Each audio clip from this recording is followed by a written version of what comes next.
या बातमीपत्राचे प्रायोजक आहेत सम्राट वर्मा ग्रुपचे hotel Varma palace, pure veg multi cuisine restaurant, luxuries AC room, banquet hall, open terrace restaurant, ठिकाण हॉटेल वर्मा पॅलेस, नगर मनमाड महामार्ग, उपजिल्हा रुग्णालय शेजारी, येवला। नमस्कार, SK9 येवला न्यूजमध्ये आपलं स्वागत आहे। आता एक ब्रेकिंग बातमी आपण SK9 येवला न्यूजवर पाहत आहोत। येवला शहरात बदापूर रोड परिसरात भुरट्या चोरट्यांनी धुमाकूळ घातला असून सोने चांदीच्या दागिन्यासह रोख रक्कम व पत्रकाराचा मोबाईल देखील पळवला आहे। ही सर्व घटना CCTVमध्ये कैद झाली आहे।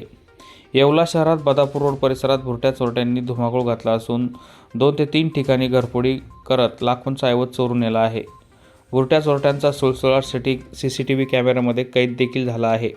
त्यामुळे परिसरात भीतीचे वातावरण पसरले असून पोलिसांनी चोरट्यांचा बंदोबस्त करावा अशी मागणी होत आहे। सुरुवातीला साईबाबा मंदिराशेजारील सोमनाथ सावंत यांच्या घरात चोरी झाली असून घरातील अंदाजे 2 ते 3 तोळे सोनं व 70,000 रुपयांची रोकड चोरट्याने चोरून नेली आहे। त्यानंतर बदापूर रोड परिसरात पत्रकार दीपक सोनवणे यांच्या घराच्या खिडकीतून हात टाकून चोरट्याने मोबाईल चोरून नेला। ही सर्व घटना CCTVमध्ये कैद झाली आहे। दरम्यान येवला शहर पोलीस स्टेशनला पोलिसांची संख्या बळच कमी असल्याने चोरटे पकडण्यात उर्वरित पोलिसांना अपयश येत आहे।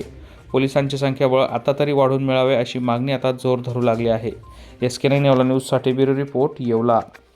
या बातमीपत्राचे प्रायोजक आहेत डॉक्टर साताळकर यांचा दातांचा दवाखाना, दंतरोग व मुखरोगावरील उपचार व निदानाचे एकमेव ठिकाण, root canal, digital x ray, smiling designing, वेडेवाकडे दात सरळ करणे, मशीनद्वारे दात साफ करणे, लहान मुलांच्या दातावरील सर्व उपचार, आधुनिक सुविधा उपलब्ध। आजच भेट द्या। गाळा number 41, Ambedkar shopping centre, Vinchur road, शिवसृष्टीजवळ, येवला।